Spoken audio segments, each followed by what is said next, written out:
देवताओं का आधिपत्य तुझे प्रदान करता हूं। सारे देवों में तू प्रथम गिनती में गिना जाएगा, प्रथम पूज्य माना जाएगा। बस शंकर भगवान ने वर दिया। थोड़ी देर बाद कार्तिकेय महाराज आ गए। कौन आए? जम के बोलो जरा। कार्तिकेय। और कार्तिकेय जी आए और आकर बोले, पिताजी दंडवत करा, प्रणाम करा, साष्टांग करा, मैं परिक्रमा कर कर आ गया। मैंने परिक्रमा करा। अब इधर तो देवता सब सारे देवता मिलकर अक्षत छोड़ रहे गणेश जी के ऊपर, स्वस्ति वाचन हो रहा, लोग प्रणाम कर रहे, नमन कर रहे, लोग आवाज लगा रहे, श्री गणेश जी महाराज की। अब सारी दुनिया में आवाज लग रही गणेश जी। तो कार्तिकेय ने पूछा, माँ ये गणेश जी का जय घोष क्यों हो रहा है? गणेश जी के जयकारे क्यों हो रहे हैं? गणेश जी के लिए इतना जय घोष? तो माता पार्वती ने भगवान शंकर के शब्दों को कार्तिकेय को सुनाया। कार्तिकेय रो पड़े, माँ मैं परिक्रमा कर कर आया, गणेश जी ने तो केवल आपकी परिक्रमा लगा ली, आपने उसको प्रथम गिनती में मान लिया। माँ उसने बुद्धि का परिचय दिया और मैंने कर्म का परिचय दिया। बुद्धि का परिचय, कर्म का परिचय।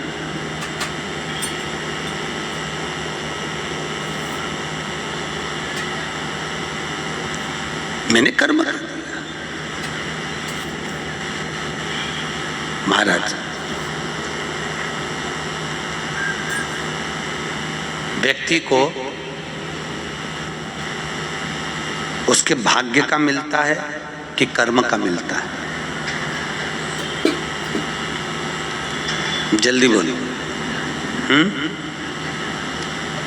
कर्म का। आपका क्या विचार है? ये लोग तो बहुत दूर बैठे हैं इसलिए इनसे पूछ ही नहीं दिया हूं। व्यक्ति को उसके भाग्य का मिलता है कि कर्म का मिलता है? पुरुषों से भी पूछने का मन है मेरा भाऊ, बोलो तो सही कि उसके कर्म का मिलेगा कि भाग्य का मिलेगा? है दोनों का मिलेगा। मेरी माताएं जीजियां बिल्कुल सही कह रही है, दोनों का ही चाहिए। काय का भाग्य का और कर्म का, ये दो हैं।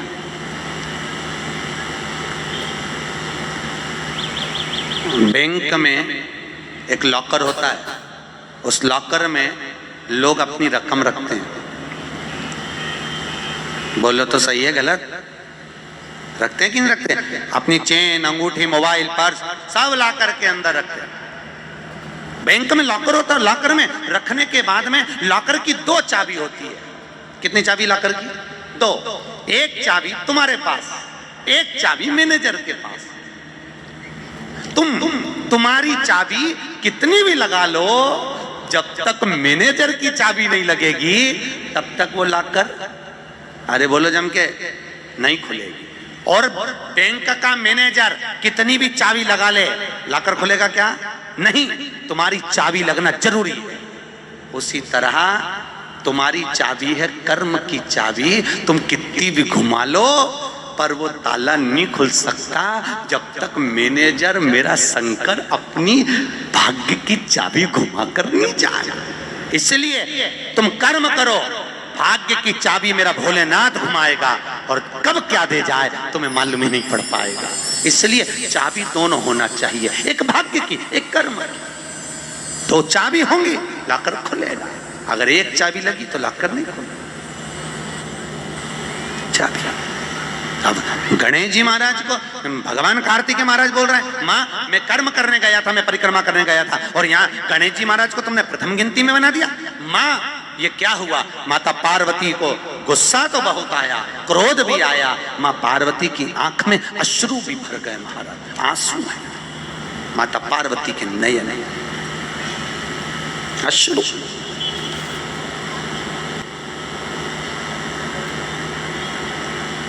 माँ खड़ी हो गई।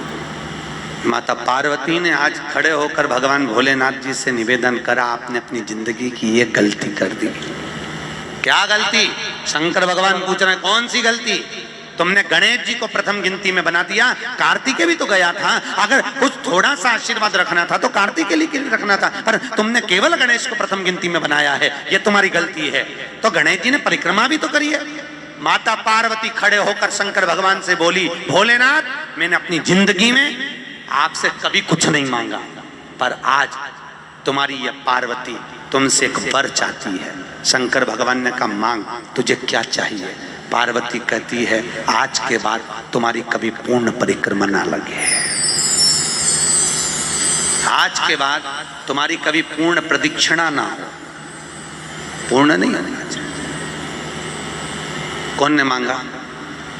जम के बोलो, पार्वती। शंकर की पूर्ण प्रदक्षिणा माता पार्वती ने कह दिया, भोलेनाथ आज के बाद ना हो, क्योंकि तुम भोले हो, तुम्हारे आसपास कोई घूम लेता है, तुम उसको कुछ भी निकाल कर दे देते हो। होता है, दो बहुएं होती हैं, एक बहू रहती है पूना में, बोलो कहाँ? मुंबई या पूना, और दूसरी बहू तुम्हारे साथ रहती है। अरे बोलो जम के, एक दूर रह रही है और एक तुम्हारे साथ रह रही है। पर सास को जो साथ रह रही है ना, रोज पूछ रही है ना, वो अच्छी नहीं लगती। वो जो दूर रहती है ना, उसका गुणगान 24 घंटे करती है। ये डोकरियों की आदत भी बुरी बढ़िया, बड़ी बुरी आदत। जो पास रह रही है वो अच्छी नहीं लग रही, जो दूर रह रही ना, वो दिवाली पे आती है, बस दिवाली पे 30 त्योहार पर आती है, और दिवाली पे आते और आके पल्लू वल्लू लेके मम्मी जी मम्मी जी मम्मी जी करके आई आई करके बस 2-4 बार इधर उधर घूमेगी, और सास इतनी खुश हो जाएगी, तुरंत अंगूठी निकाल के चुपचाप रख ले, बस इतनी रख ले। जो तुम्हारे पास में है वो बुरी लग रही है, वो चाय दे रही है, दूध दे रही है, बस बोलने में कभी कभी बोल देती है। अब बहुएं हैं बेचारी, हो जाता है। एक सास बहू से कहती है, मैं सुबह 5 बजे उठती हूँ, तू 4 बजे उठा कर। अब वो झगड़ा करते करते हमारे पास आ गए, और हमारे पास आके बोली, गुरुजी ये मेरी सास मुझे परेशान करे। मैंने बोला, तेरी सास को क्या बोल रही है? तो क्या मैं 5 बजे उठूँ तो बहू 4 बजे उठना चाहिए। तो मैंने कहा, अच्छी बात बोली, कोई दिक्कत वाली बात नहीं है। एक काम कर, बहू की उम्र है 20 साल, तेरी उम्र है 70 साल, तू 20 साल की बन जा, मैं भी इसको जगाना चालू कर देता हूँ। जब तुम, वो कहते हैं ना, सास भी कभी बहू थी। जब तुम बहू थे, तुम भी खूब अलमस्त चकाचक सोते थे, और तुम्हारी सास पहले उठती थी। बुढ़ापे में नींद नहीं आती जीजी, नहीं आती। आती क्या?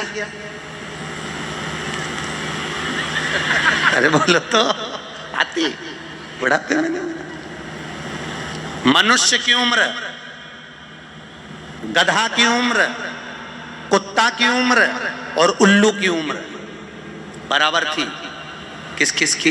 जम के बोलो। मनुष्य, गधा, कुत्ता, उल्लू। सबको पहचानती हो? ठीक है, सबकी उम्र बराबर है, 40-40 साल। मनुष्य पहले 40 साल का था, गधा 40 साल का था, कुत्ता 40 साल का था, उल्लू 40 साल का था। सबकी उम्र लेवल में बिल्कुल बराबर थी। भगवान क्या देर अंधेर कुछ ये ऊंचा नीचा लेवल अपने यहाँ चले, भगवान क्या नहीं चले। भगवान ने सबकी उम्र 40-40 साल रखी, सबकी उम्र 40। एक दिन गधा भगवान के पास में आया, और गधे ने भगवान से आकर कहा, अरे भोलेनाथ। भगवान शंकर ने पूछा, क्या हो गया? महाराज, हमारी उम्र 40 साल की दे दी, हम लोगों का बोझा ढोते रहे, लोगों का वजन ढोते रहे, महाराज हमारी उम्र बिल्कुल आधी कर दो, बिल्कुल आधी, हमें इतनी लंबी उम्र नहीं चाहिए। भगवान ने कहा, ठीक है गधा, आज से तू 20 साल का। गधा कितने साल का हो गया? अरे जम के बोलो, 20 साल का। थोड़ी देर बाद मनुष्य, आवाज सेट करें, मनुष्य, इको खत्म हो गया, डिले नहीं आ रहा। मनुष्य, और थोड़ी देर बाद में मनुष्य भगवान के पास पहुंचा। भोलेनाथ आगे वापस, आगे आगे मनुष्य पहुंचा, और भगवान के पास जाकर बोला, भोलेनाथ। भगवान शंकर ने पूछा, तुझे क्या हो गया? भोलेनाथ, 40 में मेरा क्या होगा प्रभु? भगवान ने कहा गधे की बच्ची है। कितने साल बचे हैं? 20। मनुष्य कहा दे दो प्रभु। भगवान ने कहा ले जा। कितने का हो गया? जम के बोलो 60 का। थोड़ी देर बाद कुत्ता आ गया। कुत्ता शंकर जी से बोला भोलेनाथ। शंकर भगवान ने पूछा तुझे क्या हो गया? महाराज 40 साल की उम्र दे दी, लोगों के दरवाजे पर बैठा रहूं, दरवाजे पे बैठकर झूठन चाटूं, दरवाजे पे बैठ कर रोटी खाऊं, दरवाजे पे दुम हिलाऊं और दरवाजे पे से चिल्लाऊं महाराज मेरी उम्र कम कर दो। भगवान ने कहा ठीक है कुत्ता, आज से तू 20 साल। थोड़ी देर बाद मनुष्य फिर आ गया। भोलेनाथ 60 में क्या होगा? भगवान ने कहा कुत्ता की बच्ची है कि चल जाएगी, ले जा। कितने का हो गया? 80। थोड़ी देर बाद उल्लू आया। उल्लू ने आकर कहा भोलेनाथ। भगवान शंकर ने पूछा तुझे क्या हो गया? महाराज 40 साल की उम्र दे दी, रात रात भर जगता रहूं, पेड़ पे टंगा रहूं, रात रात भर मुझे नींद नहीं आती भोलेनाथ। मेरे को रात भर चौकीदारी करना पड़ती, रात भर पेड़ पे बैठा रहता हूँ, रात भर वृक्ष पर बैठा रहता हूँ, मेरी उम्र कम कर दो। भगवान ने कहा कितनी कम कर दो? बिल्कुल आधी कर दो। भगवान ने उल्लू की उम्र आधी कर दी। कितने साल का हो गया? 20 साल का। थोड़ी देर बाद मनुष्य आ गया। मनुष्य आकर बोला अरे भोलेनाथ। शंकर भगवान ने पूछा क्या हुआ? 80 में मेरा क्या होगा? भगवान ने कहा उल्लू की बच्ची है, चलेगी कि ले जा। कितने का हो गया? 100। अब तुम खुद देखो 40 वर्ष तक मनुष्य अपनी जिंदगी को सही जीता है। कितने साल? जम के बोलो जरा। 40 साल तक मनुष्य अपने जीवन को सही जीता है। खूब खाता, आराम से पचता, खूब डेंटिंग पेंटिंग सब चकाचक, कपड़े मपड़े सब जोरदार, रकम मकम सब पहने, खूब अच्छा लगे। क्योंकि 40 वर्ष की जिंदगी तुम्हारी है तो 40 साल तक मनुष्य अपने जीवन को सही जीता है। 40 के बाद किसकी लगी थी? जम के बोलो गधे की। तो 40 से 60 तक मनुष्य गधे जैसा बोझा ढोता है। बच्चों को बड़ा करना है, शादी करना है, मायरा भरना है, परिवार को पालना है, तो बोझा ढो रहा है। जैसे गधा बोझा नहीं ढोता, जैसे 60 तक बोझा ढोया। 60 के बाद उम्र किसकी लगी? बोझा ढोया। 60 के बाद उम्र किसकी लगी? कुत्ता की। जब 80 की उम्र में आता है तो कुत्ते को दरवाजे पे रखा जाता है। जब तुम्हारी 80 की उम्र होगी तो घर के लोग कुर्सी डाल के खटिया पलंग दरवाजे के पास हॉल में बिठा देंगे, वहीं बैठे रहेंगे। और रोटी भी दरवाजे के पास, चाय भी दरवाजे के पास, क्योंकि कुत्ते को अंदर परमिशन नहीं है। और कोई भी मिलने आया तो वहीं से चिल्लाया, वहीं से आवाज लगा रहा, क्योंकि कुत्ते की उम्र लगी है। वहीं से अब कुत्ते के बाद में 80 के बाद 80 से 100 उल्लू की। डॉक्टर साहब क्या गए? डॉक्टर साहब मुझे रात में नींद नहीं आती। डॉक्टर साहब ने टेबलेट दे दी, नींद की गोली दे दी, डॉक्टर साहब ने इंजेक्शन लगा दिया। कितने भी अच्छे अच्छे डॉक्टर को दिखा लेना, पर 80 से 100 साल की जब उम्र होगी डॉक्टर को क्या मालूम कि किसकी लग गई। शिव महापुराण कहती है 80 से 100 में कितनी भी दवाई खाओ, कितने भी इंजेक्शन लगवाओ, पर रात्रि को नींद नहीं आएगी। गोली खा भी लोगे तो रात के 1:30-2 बजे तक चकाचक सोएगी, 2 बजे के बाद उल्लू जैसी बैठी रहेगी। 2 बजे के बाद कितना भी खाओ, कितनी भी दवाई खाओ, कितने भी अच्छे डॉक्टर को दिखाओ, पर 80 से 100 में जाग रही। आधी रात को जागे, बहू के मम्मी सो नहीं रही, आई सोई नहीं, आई के मारे नींद ही नहीं आई। अब इसके कौन समझाए? उल्लू की लगी, कौन समझाए इसके? 80 से 100। अपन तो सब कथा छोड़ो, अपन अपनी कथा पे आओ। चलो महाराज, तो जो बहुत दूर रहती है ना वो अच्छी लगती है, जो पास में रह रही है दूर के ढोल सुहावन, ठीक नहीं है, श्रेष्ठ नहीं है। भागवत ज्ञान गंगा यज्ञ समिति वालों, काय श्रेणी की कथा 10-15 मिनट ज्यादा हो जाए तो कोई दिक्कत तो ना है? हाँ, क्या विचार है तुम्हारा? नहीं, अगर खाना हो तो मैं तुम अक्षतम केसवम कर दूं, मारे कहीं मिर्ची का ठेसा तैयार, अपने कहीं कर आमटीन चावल। आज तो खूब चक निपटा महाराज। अगला प्रश्न है, तो ये प्रदक्षिणा का प्रश्न। अगला प्रश्न, शिवलिंग की पूजा करने के लिए शिवलिंग को घर में कहाँ रखें? जहां तुम्हारी मर्जी हो। अब ये तो भगवान शंकर को पूजा घर में रखो ना, जहां पूजन होती है, जहां देवता बैठे हुए वहां रखो।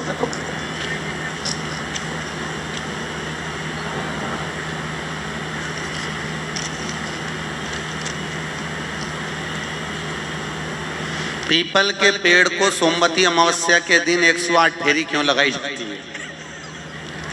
वाह, बहुत बढ़िया।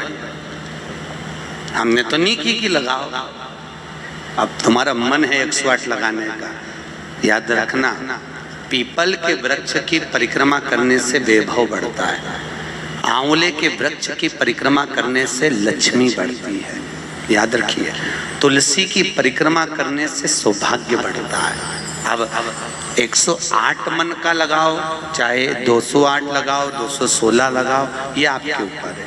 यहाँ आपका भाव होना चाहिए कि हम भगवान को कैसे रिझाएं, कैसे रिझाएं, ये आपका भाव। उसका फल क्या है? तो उसका फल वैभव प्राप्ति का है, धन प्राप्ति का, यश प्राप्ति का। आप जितनी लगा।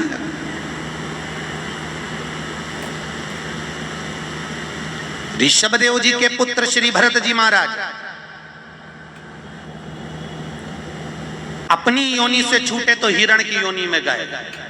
हिरण की योनि पाने के बाद श्री ऋषभदेव जी के पुत्र जो भरत जी थे, हिरण की योनि में आने के बाद में, हिरण की योनि पाने के बाद भरत जी को लगा कि मैं इस हिरण की योनि में पड़ गया हूं, इससे मुक्ति कैसे मिलेगी? तो हिरण की योनि में आने के बाद भरत जी महाराज पीपल के वृक्ष के नीचे जो संत बैठे हुए थे उनकी 108 परिक्रमा करते थे हिरण की योनि में। तो हिरण की योनि के 108 परिक्रमा कर रहे थे। उस दिन थी सोमवती अमावस्या का दिन, जिस दिन हिरण की योनि से परिक्रमा करते करते भरत जी महाराज छूट गए थे और वापिस मनुष्य की योनि में आ गए थे। ये 108 परिक्रमा का फल है।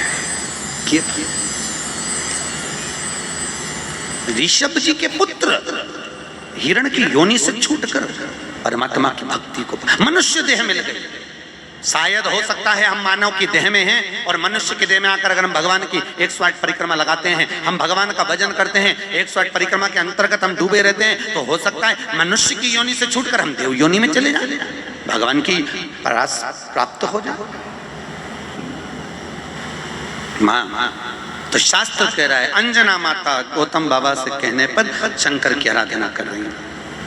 और आराधना करी माता अंजना ने, शिव जी की आराधना करी, शंकर की जब आराधना करी, शंकर का अभिषेक करा, भगवान भूत भावन प्रसन्न हो गए और शंकर भगवान ने उसी समय माता अंजना को वर प्रदान करा, तो चिंता मत कर, तेरे घर में पुत्र होगा। पुत्र, तू क्यों चिंता कर?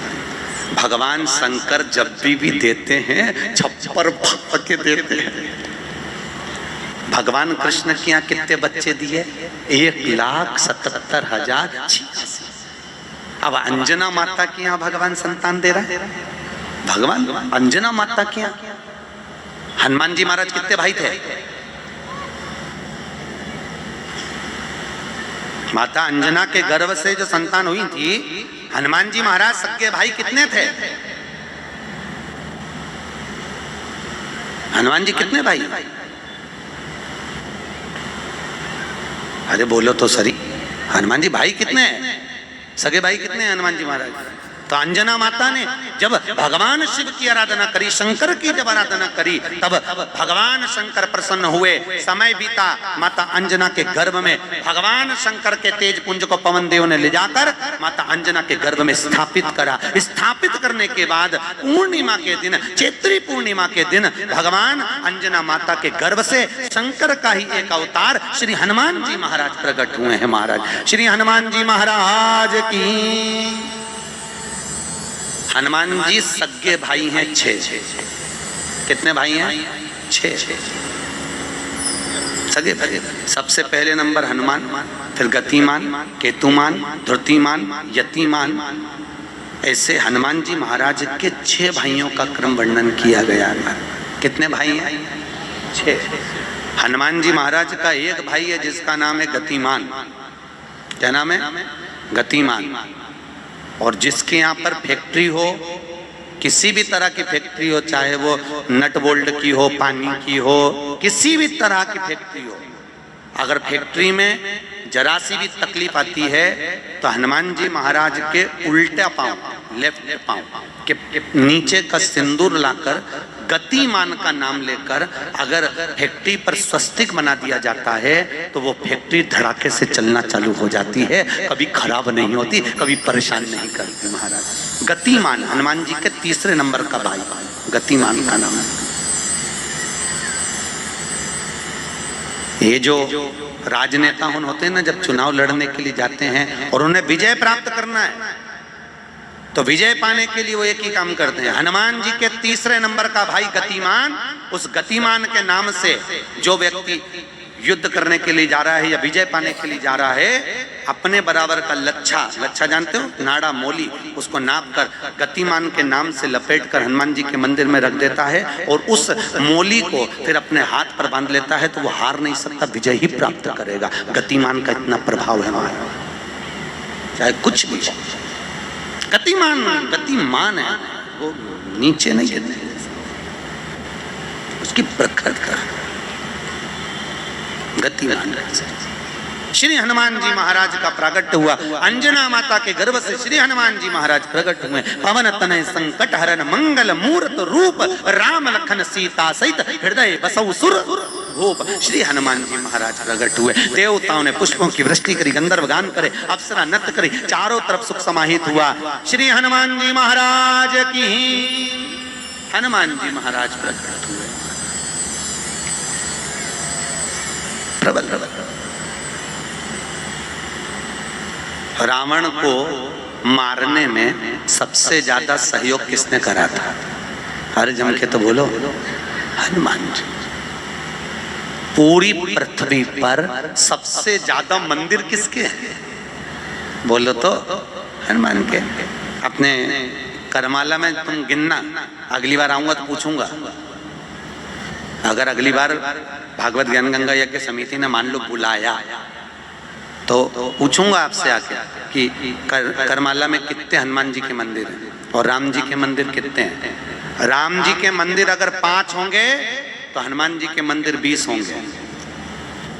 हर जगह पर हनुमान मिल जाएंगे, हर जगह, कहीं पीपल के नीचे, कहीं कहीं बैठे हुए, कहीं कहीं बैठे, हनुमान ही हनुमान, ढेर सारे हनुमान। आखिर हनुमान जी के मंदिर ज्यादा, राम जी के मंदिर कम क्यों?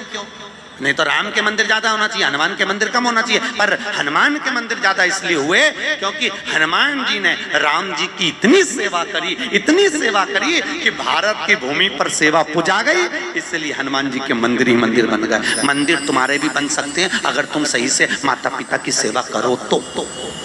मंदिर बनने में देरी नहीं लगी, तुम करो तो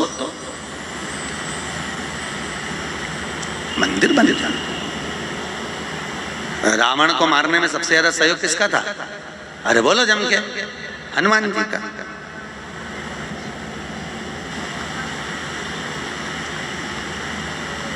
राम जी ने रावण की नाभि में बाण मारा था कि नहीं मारा था? अरे बोलो जम के, क्या था नाभि में? अमृत। तो जब रावण की नाभि में राम जी महाराज बाण मार रहे हैं तो रावण क्यों नहीं मर रहा? मर जा रावण, क्योंकि नाभि में अमृत है, वो तो सूख चुका है, मरे ना। फिर मरता क्यों नहीं है राम? क्यों नहीं मरा रावण? राम जी से 10 मुख हो गए फिर भी नहीं मर पाया, फिर तैयार। फिर विभीषण कह रहा है कि ये रावण की नाभि में अमृत है, मारो। और राम जी बाण पर बाण छोड़ रहे हैं तो रावण नहीं मर रहा, धराशायी होकर नहीं गिर रहा, वहीं की वहीं खड़ा, स्थिर की स्थिर, मरने को तैयार ही नहीं है। ये भी बड़ी विचित्र सिचुएशन है। मर ही नहीं लिया।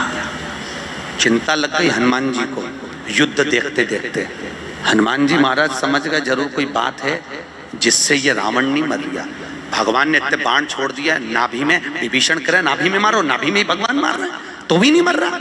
हनुमान जी महाराज ने देखा युद्ध अपनी जगह चलता रहेगा। हनुमान जी गए लंका के अंदर पहुंच गए, एक पंडित जी का रूप रखा, संत का रूप रखा, गुरु का रूप रखा और ब्राह्मण का रूप रखकर हनुमान जी अंदर आए लंका में। और लंका में सब लोगों के हाथ देखने लगे, हाथ दिखाओ, अब सही सही बताएं, हनुमान तो हनुमान, सबका भाग्य बता रहा है। इतने में मंदोदरी के पास खबर पहुंच गई कि लंका में कोई ऐसा विद्वान पंडित आया है जिसको हाथ दिखा तो भाग्य बताता है। मंदोदरी निकल कर बाहर आ गई। मंदोदरी ने आकर कहा, ब्राह्मण देवता मेरा हाथ देखकर बताओ कि मेरा भाग्य क्या कहता है।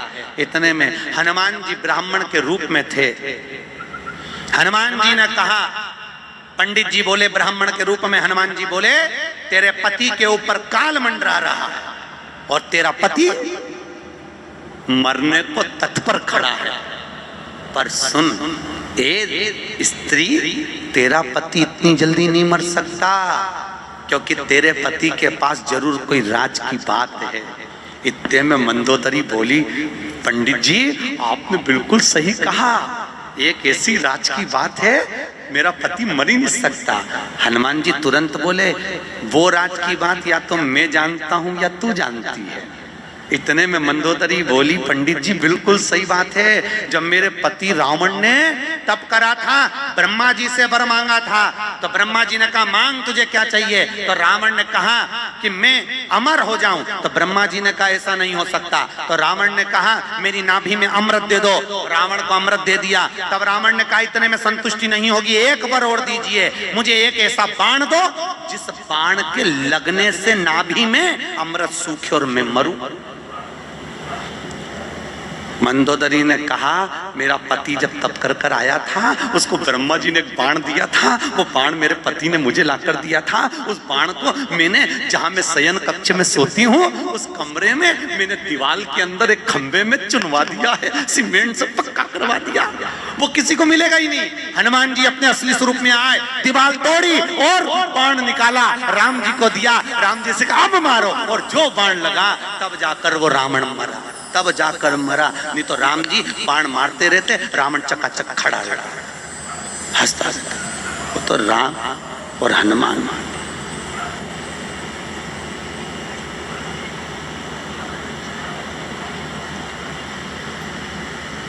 रावण न मरेगा मेरे राम के बिना, और राम न मिलेंगे हनुमान के बिना। श्री राम जय जय राम, श्री राम जय राम। भगवान राम जी महाराज आनंद में विराजमान है महाराज, इसलिए भगवत भजन का स्मरण है, भगवत नाम का श्री हनुमान महाराज। अरे पवन तनय संकट हरन, मंगल मूर्ति रूप, राम लखन सीता सहित हृदय बसौ सुर। भगवान श्री हनुमान जी महाराज सहज नहीं है। हनुमान जी महाराज आनंद में स्थापित हुए, विराजमान हुए। कुछ समय बीतता है महाराज, और उस समय की अनुकूलता में भगवान तुमरुका जी चंचुला देवी को भगवान शंकर के नंदन वन भ्रमण की चर्चा करते हैं। भगवान शंकर माता पार्वती के साथ में काशी घूमने के लिए गए। माता पार्वती अकेली बैठी हुई थी, शंकर भगवान को जाना पड़ा कोई काम से। पार्वती जी बोली मैं अकेली क्या करूंगी भोलेनाथ। शंकर भगवान ने कहा पार्वती तेरे एकांत को मिटाने के लिए तू इस वृक्ष से, सामने अशोक का वृक्ष था, इस वृक्ष से जो मांगेगी वो तुझे मिल जाएगा। पार्वती जी ने अपने शोक को दूर करने के लिए, एकांत को दूर करने के लिए अशोक के वृक्ष से एक अशोक सुंदरी को प्रकट करा। शंकर भगवान की 6 नंबर की लड़की है अशोक सुंदरी। थोड़ा आवाज बढ़ाओ, रिटर्न किया। अशोक सुंदरी भगवान शंकर के 6 नंबर की लड़की अशोक सुंदरी। अशोक सुंदरी प्रकट। भगवान शिव ने आनंद स्थापित कराया, समय आया, आगे जो वर्णन आया, भगवान भूत बामन भूतेश्वर भगवान शिव 12 ज्योतिर्लिंग की कथा का स्मरण कराते हैं। 12 ज्योतिर्लिंग की कथा यहाँ पर प्रारंभ होती है महाराज। 12 और 12 ज्योतिर्लिंग की कथा का स्मरण कराया।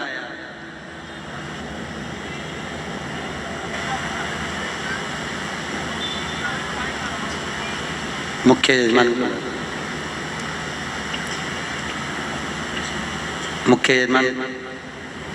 श्रेणिक जी के पुत्र है ना, उनको बुला लो।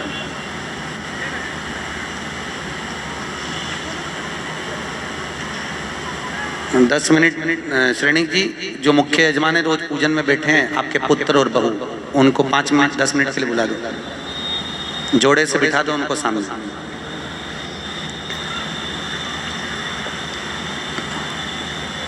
जोड़े से बिठा दो, कहीं पे भी, यहीं सामने बिठा दो।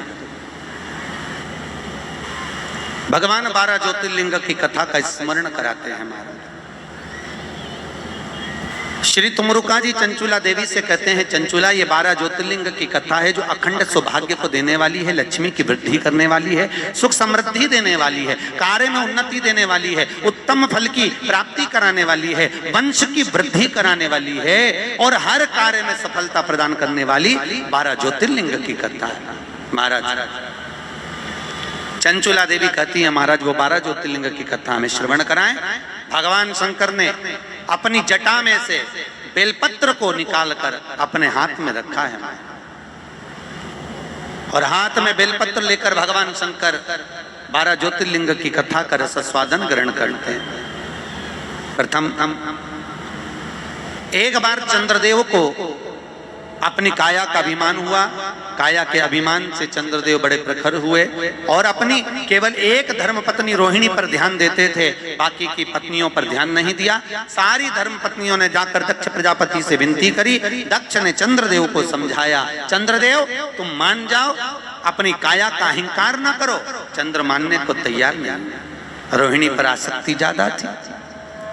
एक दिन दक्ष प्रजापति ने श्राप दे दिया, अरे चंद्र, मैंने अपनी इतनी बेटियां तुझे ब्याही और उसके बाद भी तू केवल एक कन्या पर ध्यान देता है, अपनी धर्म पत्नियों पर ध्यान नहीं दिया। मैं तुझे श्राप देता हूं, तेरा शरीर टपक टपक कर गिरे, तुझे क्षय रोग हो जाए। क्षय शरीर टपक टपक कर नीचे गिरने लगा महाराज। चंद्रदेव इधर उधर भटकते हुए देवऋषि नारद के पास पहुंचे। नारद जी महाराज अपनी मस्ती में भगवत भजन में लगे हुए थे महाराज। नारायण श्रीमन नारायण, नारायण श्रीमन नारायण, नारायण श्रीमन नारायण। गाइए, सब गाइए। नारायण श्रीमन नारायण, ओ नारायण श्रीमन नारायण, नारायण श्रीमन नारायण, नारायण श्रीमन नारायण, ओहो नारायण श्रीमन नारायण, नारायण श्रीमन नारायण, नारायण श्रीमन नारायण, नारायण श्रीमन नारायण, ओहो नारायण श्रीमन नारायण, नारायण श्रीमन नारायण, नारायण श्रीमन नारायण, नारायण श्रीमन नारायण, नारायण श्रीमन नारायण, हे नारायण श्रीमन नारायण, नारायण श्रीमन नारायण, नारायण श्रीमन नारायण, नारायण श्रीमन नारायण। श्री नारद जी महाराज मिले भगवान चंद्रदेव ने विनती करी, महाराज मुझे काया का रोग हो गया है, कृपा करो। भगवान चंद्र की विनती सुनकर देवऋषि नारद ने शंकर जी का पूजन का विधान बताया। शंकर भगवान प्रकट हुए, चंद्रदेव तुम्हारे काया के रोग को मैं मिटाता हूँ, तुम यहाँ पर विराजमान रहना। चंद्रदेव को भगवान ने मस्तक पर धारण करा, सोमेश्वर महादेव के रूप में भगवान शंकर विराजित हुए हैं। महाराज बोल सोमनाथ भगवान की हर हर। अगला वर्णन आया है श्री मल्लिकार्जुन। कार्तिकेय अपने माता पिता से रुष्ट होकर श्री शैलम पर जाकर बैठ गए, जहां बैठकर उन्होंने तप किया। शंकर पार्वती उनको मनाने के लिए पहुंचे। आज भी अगर मल्लिकार्जुन में आप जाकर दर्शन करेंगे तो मल्लिकार्जुन में दो ध्वजा लगती है, एक सफेद एक लाल। कितनी ध्वजा लगती है? दो, सफेद और लाल। मल्लिकार्जुन का एक नियम है, वो दो ध्वजा पूरे महीने में कभी नहीं हिलती है तो केवल एक अमावस्या के दिन, एक पूर्णिमा के दिन। अमावस्या के दिन सफेद ध्वजा हिलती है और पूर्णिमा के दिन लाल ध्वजा हिलती है। बाकी के समय पर ध्वजा नीचे की नीचे लटकी रहती है, कितनी भी हवा चले पर वो ध्वजा हिलती नहीं। महाराज हिलती नहीं, कितनी भी हवा चले। आज भी शंकर और पार्वती कार्तिकेय से मिलने के लिए श्री शैलम पर आते हैं। श्री शैलम आज भी भगवान आज अब कार्तिकेय जी वहां विराजमान हुए। भगवान शंकर उनसे मिलने के लिए वहां पधारे। मल्लिकार्जुन के रूप में भगवान शिव विराजमान होते हैं। अगला वर्णन आया है महाकाल। दूषण नाम का राक्षस ब्राह्मणों के बच्चों को निचोड़कर उनका रक्त पीता था। भगवान को सब इन ब्राह्मणों ने पुकारा। शंकर भगवान ने कहा इस दूषण को वरे कि ये जब मरेगा इसका रक्त जहां गिरेगा उससे और भी दूषण उत्पन्न हो जाएंगे। तो एक काम करो, भगवान शंकर ने कहा मेरी बहन के पास जाओ। शंकर जी की एक बहन थी, केवल एक बहन शिव जी, जिसका नाम था क्षिप्रिया। क्या नाम था? क्षिप्रिया, जिसको आजकल लोग छिपरा कहने लगे। शिव जी की एक ही बहन थी, क्षिप्रिया। तुम मेरी बहन के पास जाओ और मेरी बहन क्षिप्रिया से कहना कि जब भगवान शंकर अगर दूषण नाम के राक्षस को मारे, जहां जहां उसका रक्त गिरे सारे रक्त को समेट देवे जल के वेग में। क्षिप्रिया ने वैसे ही करा। भगवान शंकर